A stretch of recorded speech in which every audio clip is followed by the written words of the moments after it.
Good evening and welcome to the regular City Council meeting for the City of St. Peter. It is Monday, June 26, 2023 at 7 p.m. We are now called to order. Would all rise for the pledge? I pledge allegiance to the flag of the United States of America and to the republic for which it stands, one nation, under God, indivisible, with liberty and justice for all. Our first item is the approval of the agenda. Everybody's received a copy of the agenda. Are there any revisions or corrections? Hearing none, is there a motion to approve? So moved. Second. All those in favor say aye. Aye. Any opposed? The agenda is approved. Moving on to approval of the minutes. The minutes are printed on page 6 through 10 of the packet. Are there any revisions or corrections to the minutes? Hearing none, is there a motion to approve the minutes as distributed? So moved. Second. All those in favor of approval of the minutes say aye. Aye. Any opposed? The minutes are approved. Next up is a public hearing. We have a public hearing on alley vacation request for Block 104 of Traverse de Sioux. Public hearing has been scheduled at this time to accept comment on the proposed vacation of the alley in Block 104 of Traverse de Sioux. Notice of the hearing has been duly published in the St. Peter Herald and provided to the property owners which within 350 feet. Action to consider the proposed vacation will be considered under new business, and instructions for the public hearing are printed on page 11 of the packet. They include first a staff report, and if the applicant or members of the public are here and would like to speak, we will take remarks from them as well. So first up, we have Ben Baker here to provide the staff report. Hi, Ben. Oh, let's see, we are calling this to open at 7:02 p.m. All right, thanks, Ben. Thank you, Mayor and all members of the council. This staff report is on page 44, and I'm just going to go through it briefly, and then we do have the applicants here tonight if you wish to hear from them. David and Judy Kerr are owners of the property at 1601 and 1505 Old Minnesota Avenue, also known as the old KFC and Mediacom parcel. 1601 would be the primary parcel address. They have petitioned for vacation of an alley on an old plat that was platted back in 1856, so 167 years old. So if you look on page 46, there's actually an old plat where the red arrow is that shows where block 104, that is the alley that will be, this is the subject alley tonight. So in order to vacate this alley, we have to go through a public hearing process, which is what we're doing now. We also have to are required to notify the surrounding property owners, which we've done. A notice was sent out. It was put in the paper. It was ran for 2 weeks, and then after this public hearing, we'll actually go back under new business and look at a resolution. And even if we do pass the resolution, it has to be recorded at the county. So one of the problems with this one is if you look at page 53, there's actually a map from the county that shows that this is vacated on that aerial photo. After looking further from our surveyor and from the county recorder, they could not find anything official. So there may be an old document that was lost, but they have not found it. So to kind of come up with a clean title, what they're trying to do is vacate this alleyway. To note, the street below was vacated in 1997. So with that, I'd be happy to answer any questions, or you can turn it over to the applicants if they have any comments. Any questions? Of course, we'll also have time to discuss this under new business. Thanks very much, Ben. Would the applicant like to address the council? Absolutely not required, but you're welcome to do so if you'd like. All right. And is there any member of the public who'd like to address the council? Hearing none, we're going to close the public hearing at 7:05 PM. And once again, we'll return to this item under new business. Next up on our agenda, we have time for visitors who'd like to make comments on agenda items. Is there any member of the public who would like to address the council on any agenda item? Hearing none, general visitor comments. Would any member of the public like to address the council on any matter whatsoever? Hearing none, we will move on to approval of the consent agenda. The consent agenda begins with the memo on page 12 of the packet and concludes with a resolution on page 28. The consent agenda includes the following budgeted purchases in excess of $25,000 to placed companies for volleyball sand, including delivery, at a price of $47,850. The following renewal license approved, subject to payment of licensing fees and with city code regulations, a temporary peddler license to TNT Fireworks, as well as the schedule of disbursements for June 8th, 2023 through June 21st, 2023.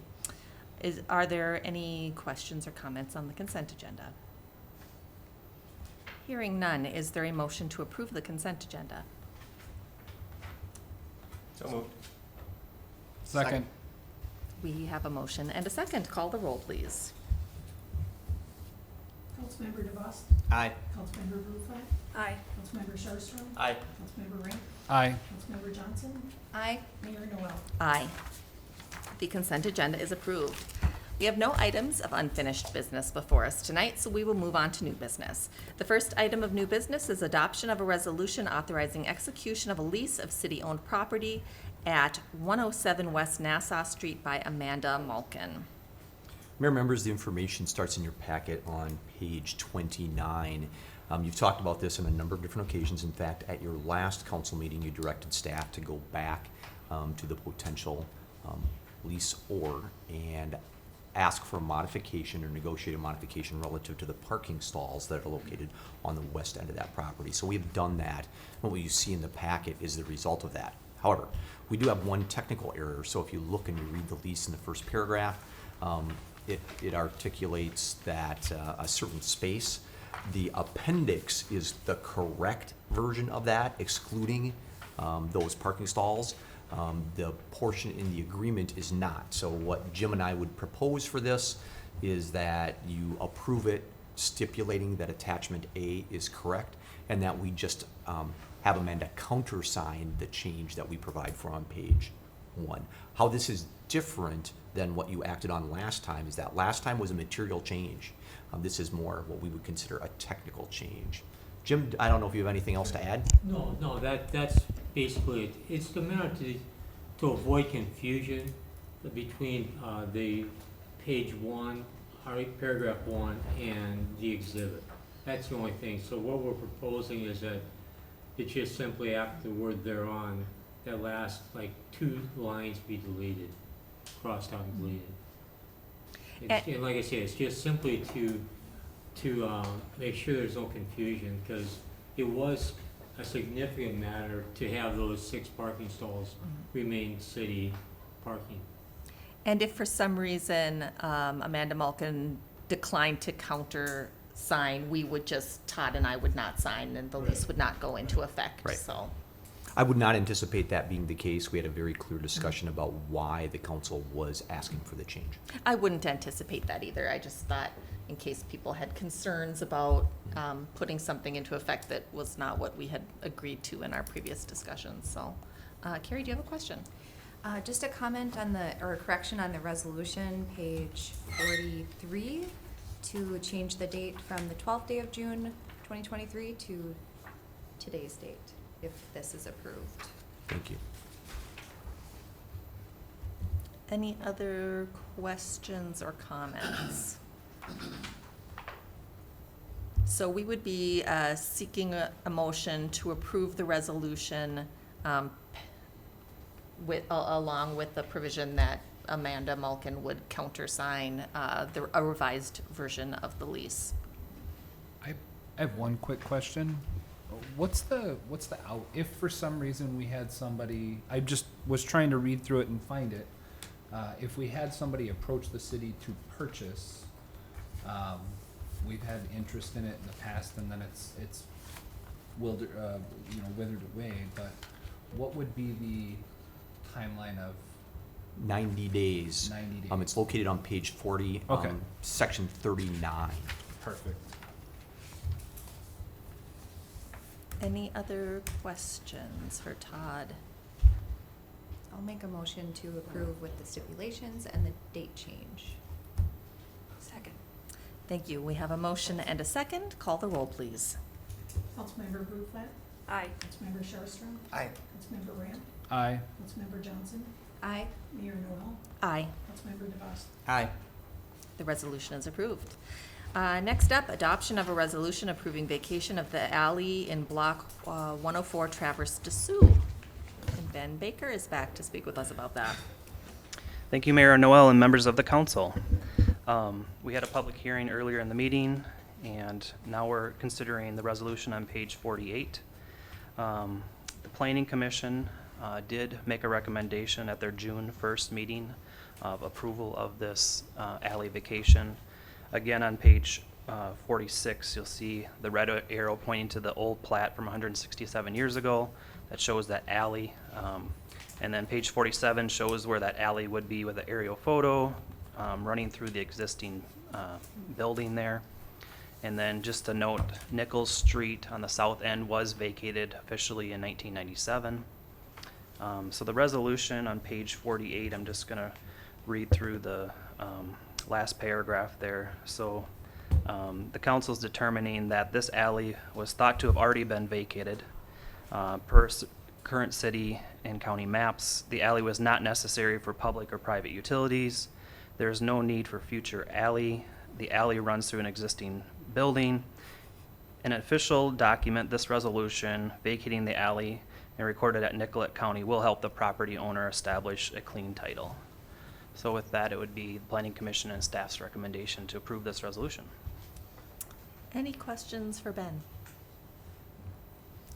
Hearing nothing, is there a motion to approve the resolution vacating a 20-foot alley in Block 104 of Traverse de Sioux plat? Second. We have a motion and a second. Call the roll, please. Councilmember Sharpstra. Aye. Councilmember Ramp. Aye. Councilmember Johnson. Aye. Mayor Noel. Aye. Councilmember DeVos. Aye. Councilmember Bruflat. Aye. The resolution is approved. Thank you very much. Next up, adoption of resolutions approving preliminary and final plats of the Kerr Edition.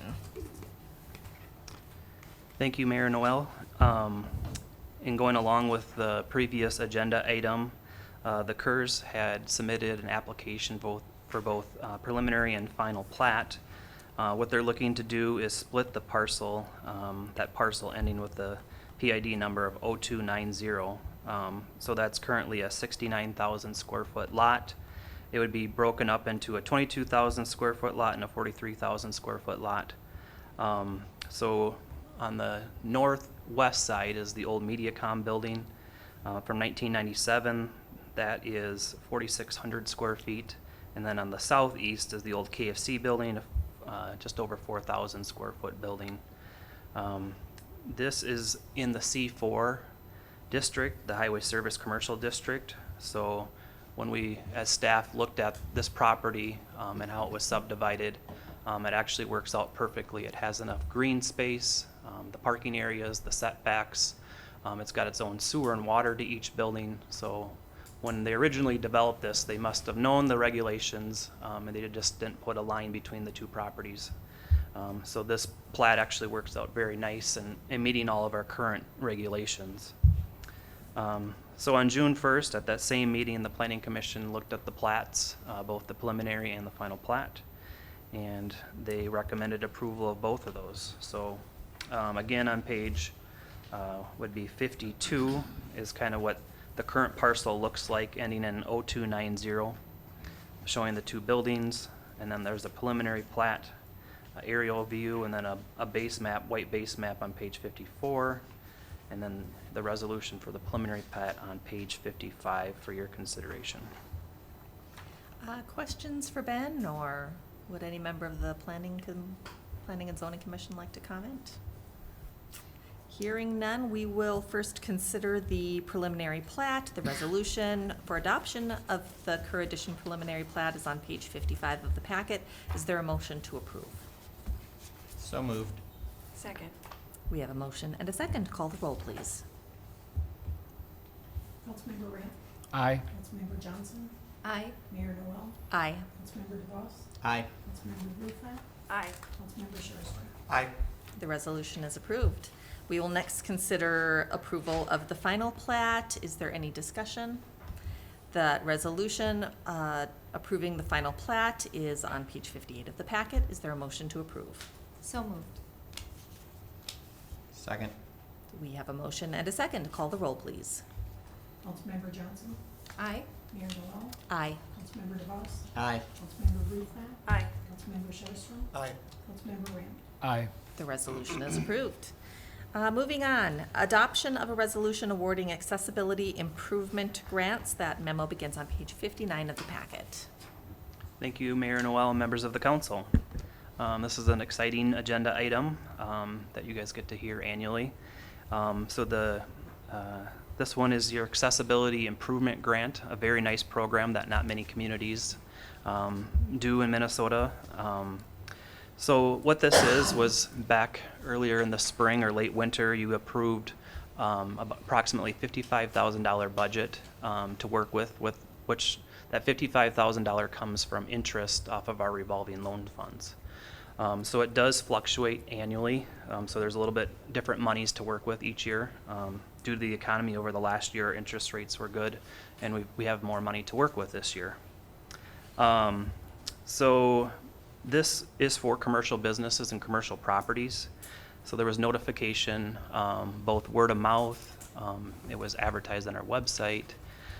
We sent out direct mailings, and we had a very successful turnout. We received 18 applications for $227,000 worth of grant requests. So we wish we had that much money to give people, but we did have to have a review committee to kind of narrow the field down.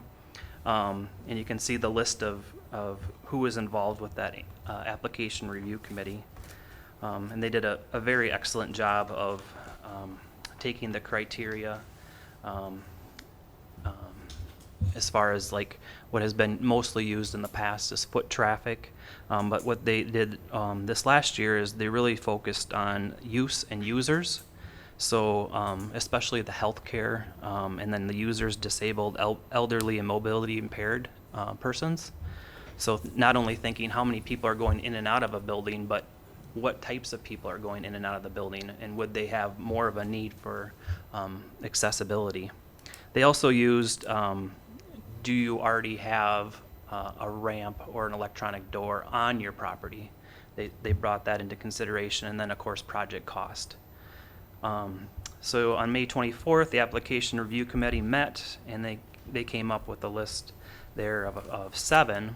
But in the meantime, in checking with one of the businesses that had applied, they had to withdraw their application. So there's an adjusted or revised recommendation, and that recommendation would be for 6 businesses totaling $53,228, which would be under the $55,000.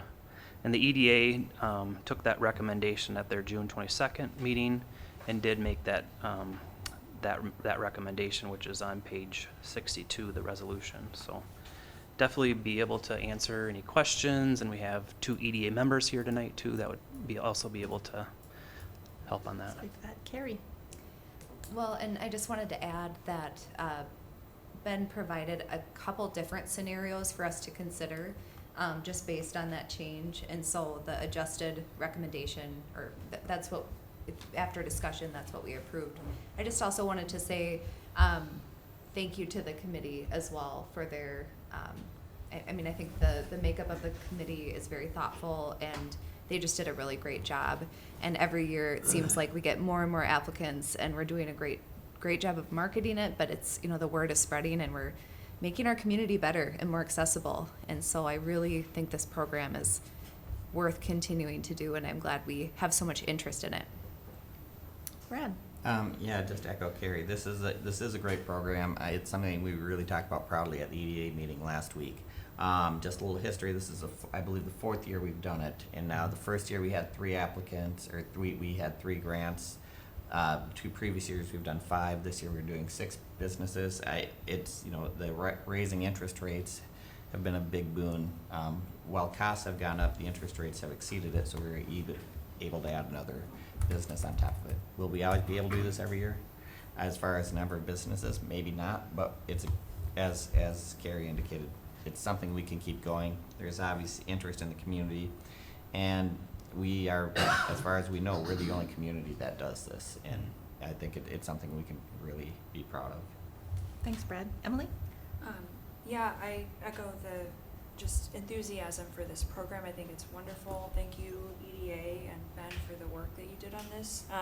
It's really neat to see it expanding throughout the city, and I especially appreciate hearing the rationale about how the EDA makes the decision and the kinds of foot traffic or traffic that just needs the accessibility. I think that's really important. I also just want to say for full transparency that I'm employed by First Lutheran Church, but I'm not a part of any governing board there and didn't even know about this application. So just wanted to say that for transparency. I was going to echo that too. I'm not employed by First Lutheran Church, but I am a member of First Lutheran, and I didn't have any part in the application process or in the review of applications. So just like to be fully transparent in those matters. Dustin? I think all of us have been pretty clear that we're big fans of this program. Would there be a possibility to look into some grant funds to match what we're putting in there as we're seeing more applicants doing this, to be able to accept more moving forward? We could definitely look into more grant funds. In your revolving loan fund, there's plenty of money. It would just be, kind of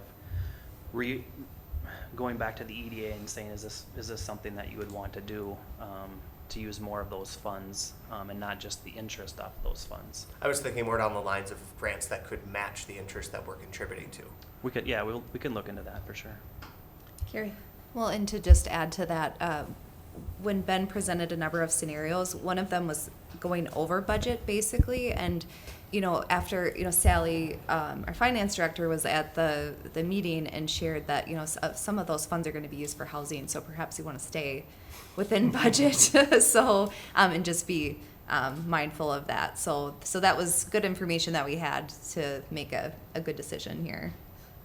And that may just be agree. coming fresh to my mind is one of the things I went to at the League of Minnesota Cities conference is how to get matching funds, and that there are a lot of options out there for projects like this.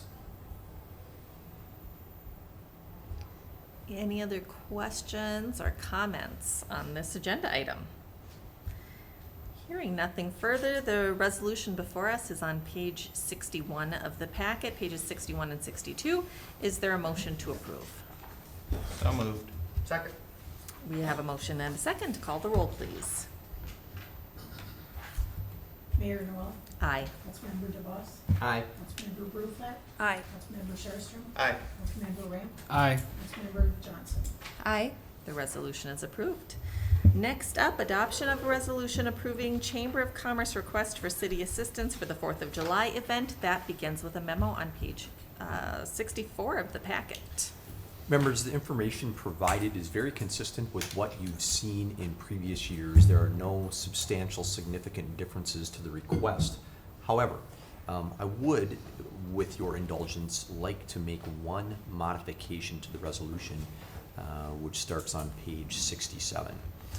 It just so happens that on Friday, the folks that will be and are certified to provide for the igniting of the fireworks submitted their permit and application. And so there wasn't time to get that on the agenda. My hope would be is that a bullet point under number 1 could be added at the end that allows for that licensing to occur so that the fireworks can occur on the night of the 4th at 10 o'clock. Shot off at the fairgrounds. Lots of great places to watch, by the way. And We continue to work with folks to try and get them in on time, but this is just one of those things, and so it'd be my hope that you could provide for this. I would also mention that the city provides a lot of support in this, and you'll see that listed within the body of the memo and as a part of the resolution, from the police department to Pete's team at Public Works. And there is a lot of community-wide work and volunteers galore that help make this event special within southern Minnesota, really. It's a wonderful, wonderful event. So again, if you have any additional questions, I'm happy to answer as best I can. This is substantially similar. Would like if the council would indulge me to provide for an additional bullet point under number 1 to allow for approval of the fireworks. And again, happy to answer questions if you have any. What's the name of the company? The name of the company is, give me just a second, I gotta look here. It is Logan Miller holds the pyrotechnics certificate. And the number is 0-1000 is the certificate number. And so you're required to have a certain level of training to be able to ignite fireworks at this level. Any questions or comments? So we would be looking for a motion to approve the resolution with the addition of a bullet point under number 1, allowing for approval of the fireworks license. Is that correct? That's correct. All right. Is there such a motion? I'll make a motion to approve the resolution with the addition of license under 1. I'll second. We have a motion and a second. Call the roll, please. Councilmember DeVos. Aye. Councilmember Bruflat. Aye. Councilmember Sherstrom. Aye. Councilmember Ram. Aye. Councilmember Johnson. Aye. Mayor Noel. Aye. The resolution is approved. Our next item of new business, adoption of a resolution approving execution of a school resource officer contract with school district number 508. Mayor members, this is an agreement, well, Willie, you've provided SRO services for a number of years in conjunction with the school district. In 2021, there was a substantial change in the process that we used for review of this, but maybe even, well, I would say more importantly, a change in the agreement that provided additional clarification relative to the duties of the police department and the SRO and of the school district and school district personnel. That's worked very well for us and has provided better continuity, more consistency throughout the various buildings within the school district, has in some ways modified the load that the SRO is required to take on. And I think all parties that participate in the monthly discussions on this agreement would tell you that it's worked much better than it has in the past. This agreement, different than your previous agreement, provides for only one SRO. That's based on a couple of issues, at least from my perspective, and I speculate in the memo a little bit about what the superintendent has mentioned, and I can't speak for the superintendent nor for the school district. But we have struggled from a city perspective to provide 2 SROs under that contract due to staffing shortages. And so one SRO has worked okay. And so it's proposed that one SRO be provided in the next 2 school years.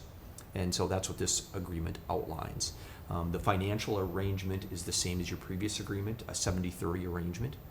And the timelines are the same as before, except for the 2 new school years. Be happy to answer any questions that you might have. The last comment that I have is that the school district did act on this at their last meeting, and so they are in full agreement. And although I don't have a signed copy, they have approved the agreement as it's provided in your packet. Carrie?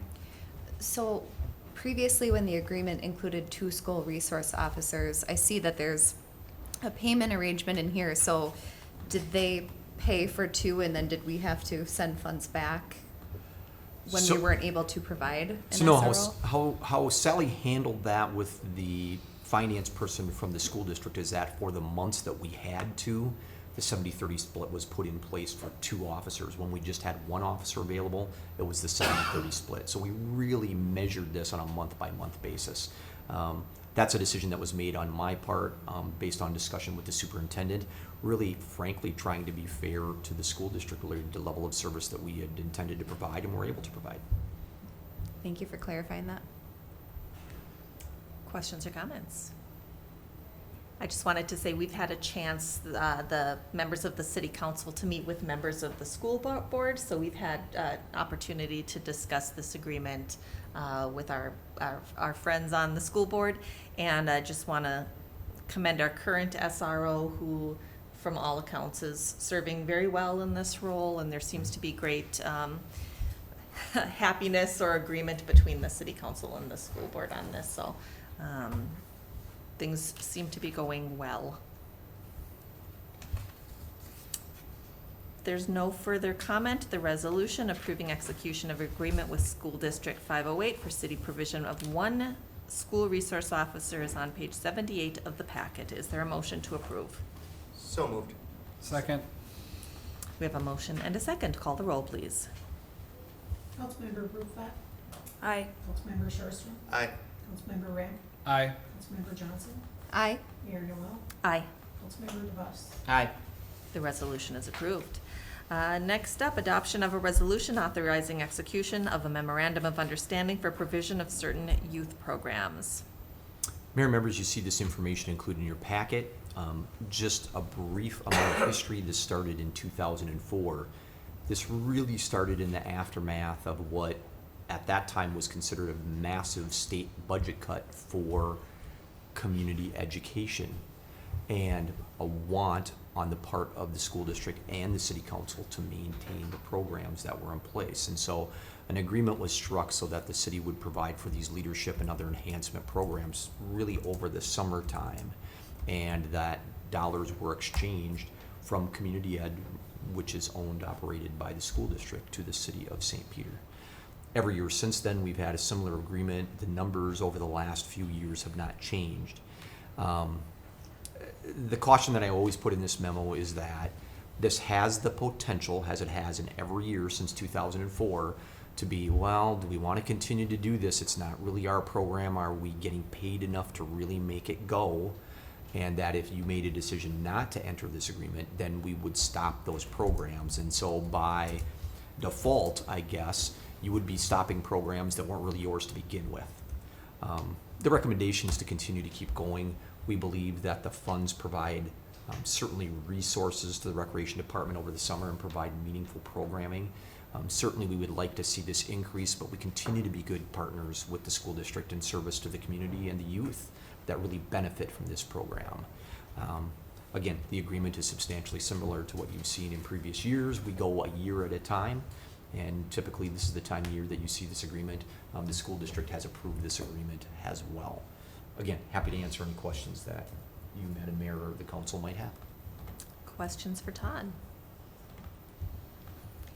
Hearing no questions, the resolution authorizing execution of Youth Development Memorandum of Understanding is on page 84 of the packet. Is there a motion to approve? So moved. Second. We have a motion and a second. Call the roll, please. Councilmember Sherstrom. Aye. Councilmember Ramp. Aye. Councilmember Johnson. Aye.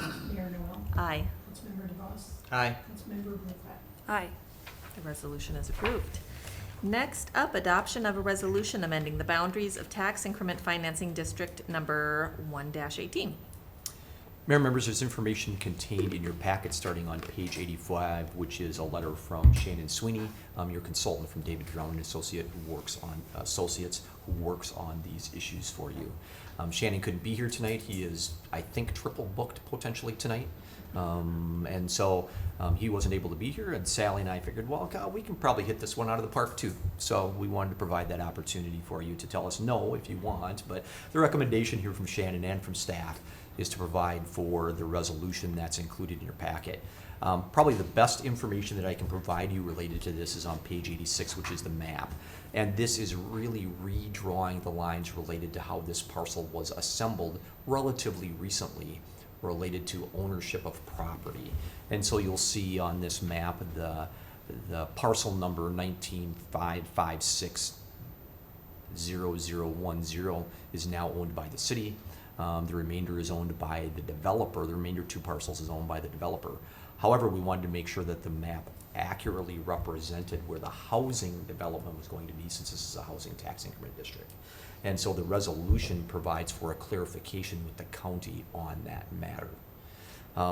Again, be happy to answer any questions that you might have. And hopefully we don't need Shannon to come to another meeting.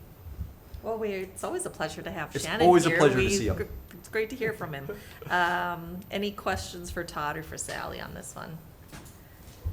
I'll just note it is effective December 31st, 2022, so it's going to be retroactive. It really relates to when the parcels were established and the establishment of the full tax year for the parcel.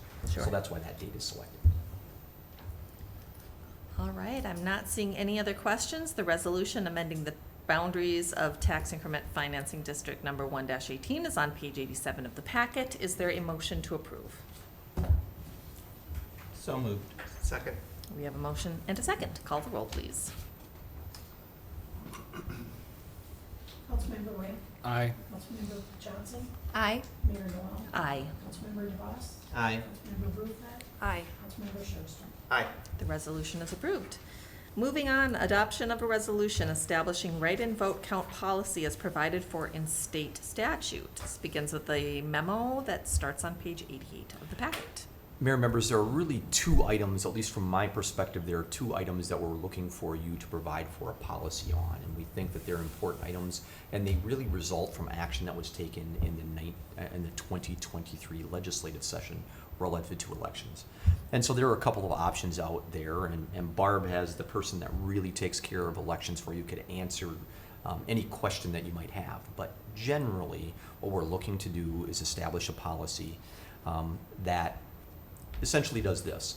If you have write-in candidates, the total and how that is measured includes not just a write-in, but somebody has to fill in the little oval as well under the state law.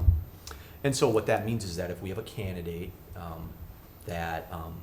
who's a registered candidate, who is on the ballot, and let's say they have 100 votes, if you approve the policy that is recommended, you would have to have more than 100 write-in votes for us to count those votes by individual person or caricature, as we get sometimes. And so our goal is to provide for simplicity within the system, but also provide for ease and speed of operation in that if there's not enough write-in votes for a group of candidates that is greater than the lowest vote-getting candidate, it's really clear that there's not a reason to segregate those by candidate and count them out in total. If there is, then we count them. If there's not, we don't.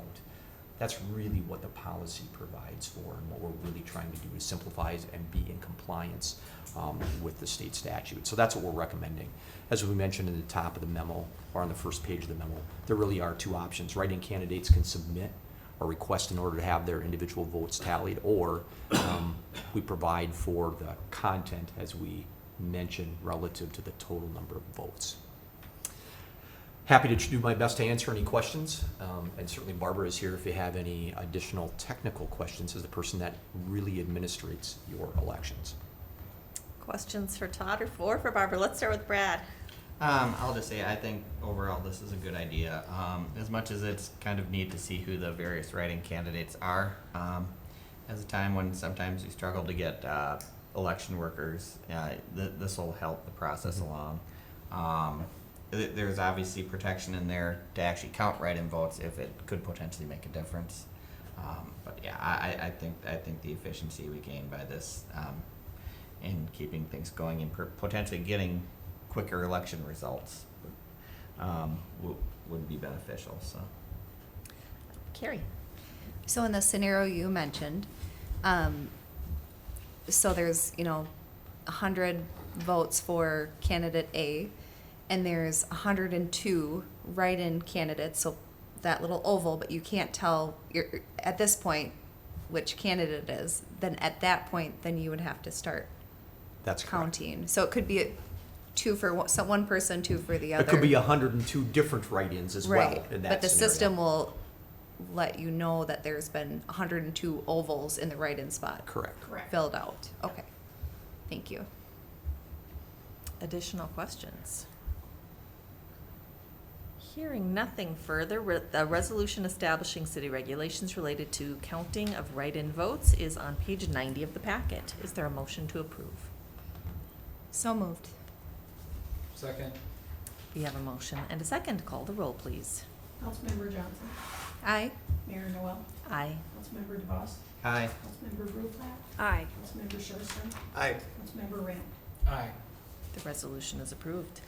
Next up is adoption of a resolution authorizing execution of advanced construction agreement with MnDOT, and Pete is here to talk to us about that. Madam Mayor and City Council, this agreement relates to the St. Julian Roundabout on Old Minnesota Avenue. Basically what it is we applied for federal grant funds, and we received or have been authorized to receive some grant funds. We've got a $2.63 million project that's gonna happen. We received about 1.533 in federal funds. This agreement would basically allow staff to enter into an agreement with MnDOT to act as our fiscal agent for dispersion of the funds that are available to us. It's fairly simple, fairly straightforward. We'd like to get it going because we have the project ready for bid, and we'll be receiving bid shortly. Thanks very much, Pete. Any questions? Hearing nothing, the resolution authorizing execution of Minnesota Department of Transportation Advanced Construction Agreement for Old Minnesota Avenue and St. Julian Street Roundabout Project is on page 103 of the packet. Is there a motion to approve? So moved. Second. We have a motion and a second. Call the roll, please. Mayor Noel. Aye. Councilmember DeVos. Aye. Councilmember Bruflat. Aye. Councilmember Sherstrom. Aye. Councilmember Ramp. Aye. Councilmember Johnson. Aye. The resolution is approved. Thank you. Pete. Our final item of new business tonight is adoption of a resolution approving new business licenses. Members, as you know, renewals are on your consent agenda, but new requests are a separate agenda item, and this represents that separate agenda item for two groups within St. Peter, for River Rock Coffee for on-sale Sunday liquor and off-sale liquor licenses, and then secondly, Family Dollar for a 3-2 beer off-sale license at their respective locations. There was nothing that was found in background investigation that would prohibit the issuance of these licenses to these two entities. The resolution is included on page 105. I had one question about 3-2 sale. Is that 7 days a week, or is that? Yes, that can Okay. be 7 days a week. Okay. Any other questions? Hearing nothing further, a resolution approving new business license applications is on page 105 of the packet. Is there a motion to approve? So moved. We have a motion and a second. Call the roll, please. Councilmember DeVos. Aye. Councilmember Bruflat. Aye. Councilmember Sherstrom. Aye. Councilmember Ramp. Aye. Councilmember Johnson. Aye. Mayor Noel. Aye. The resolution is approved. Moving on to reports. First up, report of the mayor. I have a couple things to mention. My first is to thank everybody who's working really hard right now organizing the 4th of July parade, especially Ed Lee, who's working a lot on the parade and all the logistics. If you want to make a contribution to the fireworks fund, you can swing by the chamber and drop some cash into the tube, or write a check if you wish. It's a great family-friendly event and brings a lot of tourism to St. Peter. So again, thanks to everybody, not just Ed, but lots of other organizations contribute. So thanks everybody on that. I did want to report out on the Region 9 Development Commission bus tour, which Brad DeVos and I were on. I don't know if you want to start off and It's up to say you. anything about it. Well, you can go ahead first. I'm new to Region 9, and Brad has been highly involved in the last year and a half, year or and a two half, yeah. couple years, and just wanted to say it was a great event. It was wonderful to get out in the region to interact with other municipal leaders. Townships and counties are also involved, and to see what's happening and how St. Peter can plug into those activities. There are a lot of funds out there that I want St. Peter businesses to know about, and so really excited to be involved in Region 9, and this was a great event put on by Region 9. Yeah, I have to agree. You know, there's nothing like road tripping with the mayor. It was, but you know, there are a lot of opportunities with Region 9. But they have a revolving loan fund similar to ours, and they are looking to partner with communities like ours. For example, a good example would have been Paddlefish Brewing, to help with gap funding. It can make both, as they said, you know, joining together can make both can make both funds go further, as well as reduce risk. I hadn't realized until this trip that they had been involved with Diamond Dust Bakery, and they've had their hands all over the 9-county area. We visited the Eagle Lake City Hall, and saw how Region 9 helped them out with their strategic plan. As well as the JR Barn wedding venue in Waldorf, the Pleasant Grove Pizza Farm in the Waseca area. So it's similar to Rita. It's one of those relationships we really need to work and foster, because we are a stronger community when we work with our partners. Absolutely. All right. The last thing I wanted to mention tonight was I wanted to just take a moment to recognize the passing of Keith Keogh. Keith had been, at the time of his passing, serving as a member of our Tourism and Visitors Bureau. So Ben and Carrie and I have all gotten the chance to work with him and to get to know him. Some of you might know him from other activities because he's been a highly active community member and former business owner and well known throughout the community. And so I just wanted to take a moment to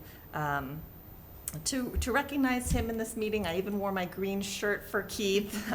We remembered him in our Tourism and Visitor Bureau meeting last Friday, where our chair read a poem by an Irish poet, John O'Donohue, and we all just took a little time to recognize him. And so thanks, Keith, for your many years of service on the Tourism and Visitors Bureau and other community contributions, which were varied and many. So that's the last report item from me tonight. Mayor, members, now's the time that you usually talk or provide opportunity for council members to report. Q. I will go first because I think I'm going to report on the least interesting of the topics. One of the breakout sessions I attended was on local government aid. And not only can we report back that we have $3.3 million coming in, which is an increase of $800,000, our area was also actually highlighted, specifically focusing in on the efforts of Jeff Brand and the attempt to get an inflation calculator built into the process. The amount that we're getting this year, to put it in comparison to previous years, was the amount that was given to the state, to the cities from this fund in 2002. The funds have dipped that much in the past 20 years, which has directly impacted our local property taxes. Mm-hmm. Local government aid is used by the city of St. Peter, has traditionally been used by the city council to buy down local property taxes on a dollar for dollar basis. So for those of you who may be paying attention to this, please do reach out to your state lawmakers and encourage them next year to have an inflationary calculator factored in moving forward so future legislatures cannot decrease that amount.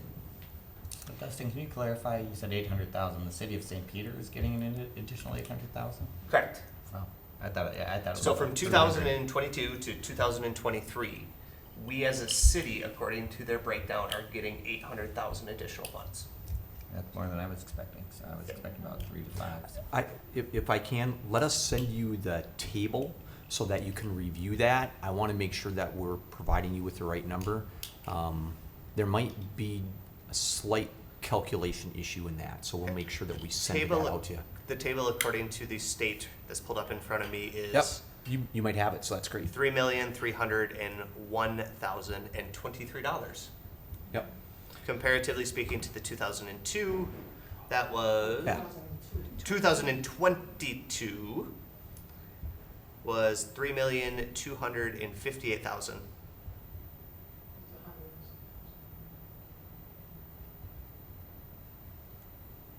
Oops, I did pull that up. I am off on comparisons with the chart and with it updated, so I apologize. It is not that great of an increase. 300,000, I believe, when I was looking at it. Correct. Yep, about 300. Yep. But that was 300 is like 10%, basically. correct. Yeah. It's a substantial change Yes. from where you have been in previous Yes. years, and as Dustin's articulated the inflationary issue, that's exactly correct. The state has really been stuck in 2002 for a number of years with us. So I apologize for giving false hope, but it is still 10% increase. It's still 10%. More is better. I'll take 10. I'll take 10%. Well, I looked and I had the previous chart up, the non-updated one. Yeah, no, that's fine, I just, We'll take it. Yeah. We'll take what we get. Thanks Well, for the And report. I was just gonna clarify, just for the folks at home, you're referring to the breakout session at the League of Minnesota Cities Conference that you Correct. just attended. Yeah. Just in case that folks were wondering what we were And talking I'm about. guessing that being Ms. Todd and Ben both went to the cannabis one, we're going to get a wonderful update on the changes coming from relating to cannabis. Lots of stuff coming on the cannabis side. So I too went to the League of Minnesota Cities Conference in Duluth, and the adult use cannabis was one of the sessions we went to. There's a lot of stuff that's going to be coming down the pipe. Don't expect to see any businesses in St. Peter or any surrounding communities selling anything in any type of storefront prior to probably January 1st of 2025, so we're ways out. But August 1st, get out your gardening gloves, because you're allowed to start growing as long as you keep it secured and locked up and follow the regulations. That's something that happens really soon, just a little under a month away. There's mixed emotions about it. A lot of the things are going to come down to, we're going to talk about as a council in the future, as far as licensing and things that we have the ability to make changes or kind of are what we can say in the business, but there's not a lot. Things are pretty concrete from the state, and we'll see how things go. But yeah, it was a great time. A lot of great conversations with folks from all over the state on other topics, not just cannabis, but housing and broadband, and a great session on the Stillwater lift bridge and the redesign of that and turning that into kind of a plaza space. And that historic bridge is now a walking path, but they had to fight over 120 years of law that they weren't allowed to replace that bridge until they tore that bridge down. However, they couldn't tear that bridge down because it was a historically registered piece of Minnesota history. So yeah, it was a great time. Lots of great networking, lots of great sessions. More to come. Yeah. Brad?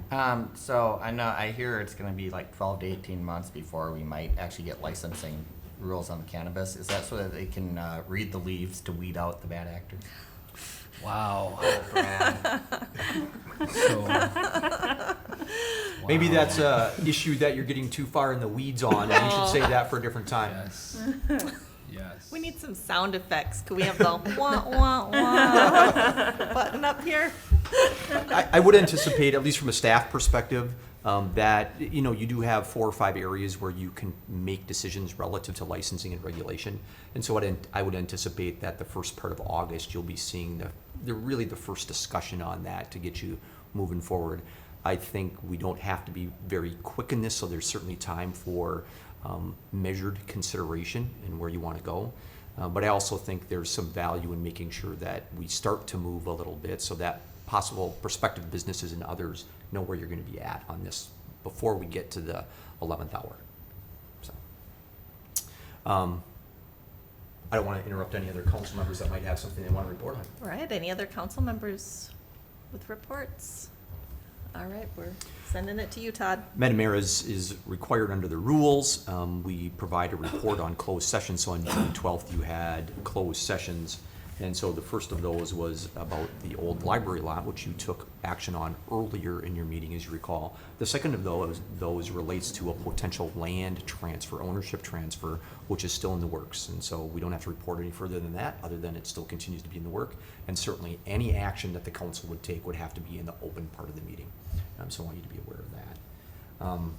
Madam Mayor, that's all that I have for you for tonight. How about this one? Everybody who put their garbage cans out yesterday, leave them out on your curb, not in the street, because they'll be picked up.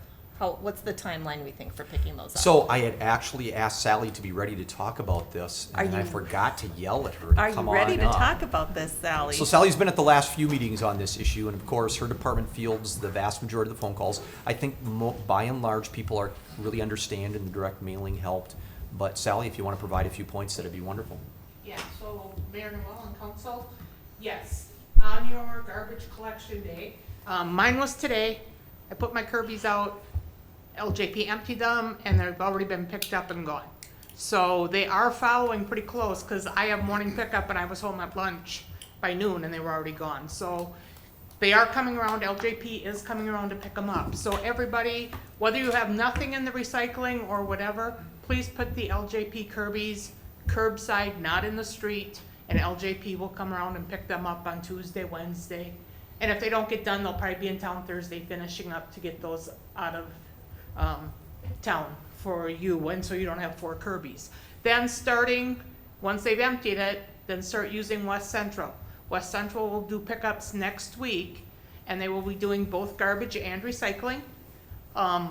And look at the map that got sent to you, because West Central is only doing Tuesday, Wednesday versus Monday, Tuesday, Wednesday. So Tuesday and Wednesday customer pickups stay the same. It's Monday that got split in half, so please look at the map and see if you're a Tuesday or a Wednesday based on that map we sent out to you. And because it's a holiday week, thank you, it's gonna be Wednesday, Thursday. So anyway, that's the pickup, and it'll be both recycling and garbage next week, and then it'll be every other week going on.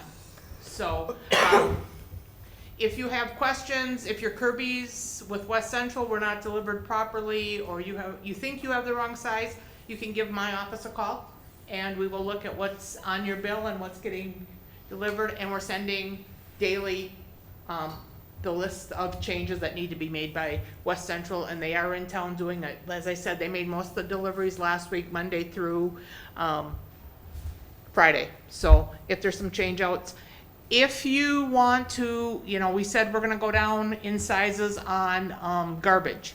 If you wanna go down, wait till September 5th. At that point, call our office, we'll put you on a list for a one-time change out for free, we're not gonna charge for that. But also, once you call in, it's gonna take some time for West Central to make sure they have enough of the Kirby's that you're asking for to get them changed out. But they will change them out within 60 days after September 5th. And that's both for garbage and recycling. You can go down to a 60-gallon if that's what you wanna do. There is no cost change between 60 and 90 recycling. That's the same price no matter which one you use. So those are the main questions we're getting.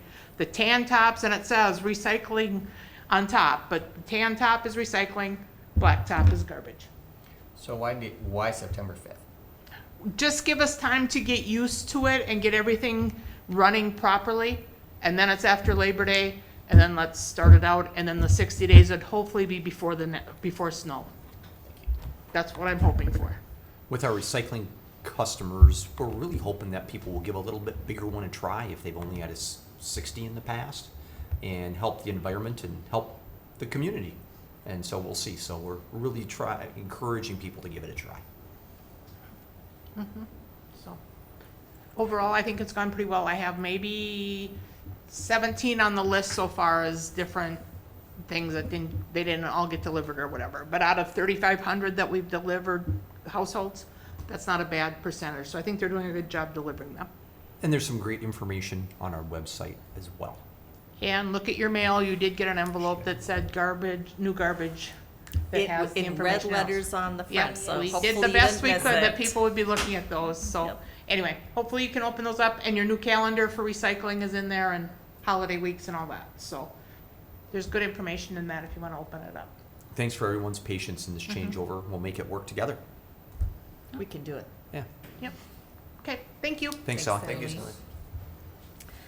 All right, I think that really was the last all I got. report, and so is there a motion to adjourn? So moved. Second? All those in favor of adjournment, say aye. Aye. Any opposed? We are adjourned. Thanks, everyone. Yes, Sally.